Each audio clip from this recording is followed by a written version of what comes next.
Então, gente, continuando aí, ó. Assinale M para as informações referentes a Mercator e P para as informações relacionadas a Peter, né? Olha só. Nascido em 1512, ficou conhecido por criar uma projeção cartográfica que conserva, com menos distorção, as formas dos continentes, mas as áreas retratadas são deformadas. Mercator. Tá? Obviamente que nascido em 1916 é o Peter, né? Criou uma projeção cartográfica cilíndrica na qual os ângulos são alterados e as áreas retratadas são menos distorcidas. Ok. Em sua representação, a área do continente europeu parece proporcionalmente menor em relação aos outros países do mundo. Peter. Tá? A projeção criada por esse cartógrafo apresenta o continente europeu como um tamanho proporcionalmente maior, em uma posição central em relação aos demais países do mundo. Mercator. Tá bom? Compare a projeção de Mercator aqui com a de Peter e escreva abaixo as principais diferenças que existem entre elas. Primeiro, a questão ideológica, né?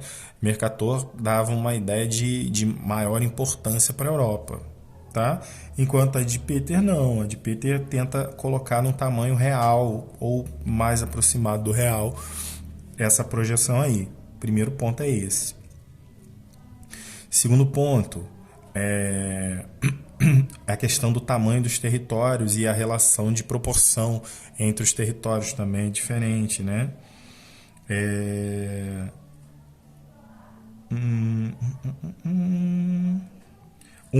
Esse aqui apresenta a Groenlândia e os polos de forma mais prolongada, enquanto esse aqui apresenta essa proporção de forma mais próxima do real. Também tem isso, tá?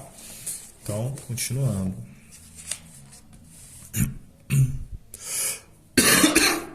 Aqui, ó.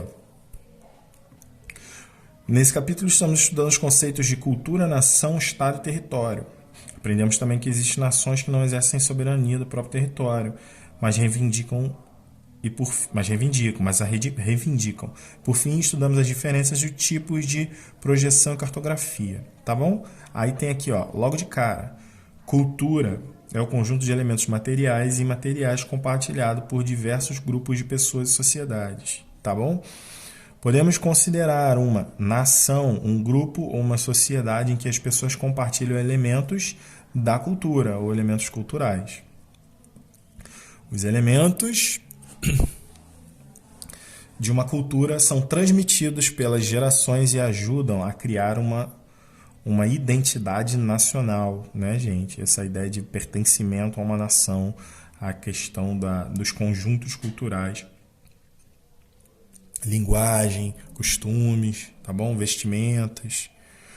Um território nacional é composto pela área sobre a qual o Estado exerce sua soberania, com suas instituições e leis.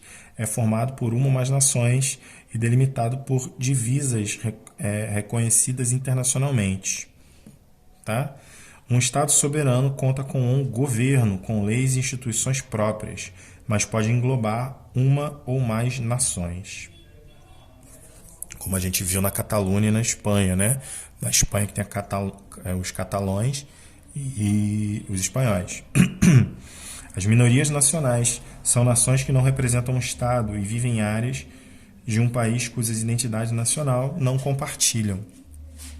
Os curdos, né? A gente também viu isso aqui. Os limites territoriais são linhas imaginárias que separam os territórios nacionais. As fronteiras são faixas de terra que se estendem ao longo dos limites entre territórios nacionais. Tá? Essas nações que não têm autonomia total sobre um território muitas vezes reivindicam sua independência em relação ao governo dos países onde vivem. As projeções cartográficas são usadas para representar a superfície curva da Terra em uma superfície plana, como em um mapa. Tá bom? Aí, gente, a gente vai dar encerramento a esse capítulo aqui e o próximo capítulo fala sobre desigualdades do mundo atual. A gente vai ver na próxima aula. Tá ok? Valeu, um abraço, gente. Até mais.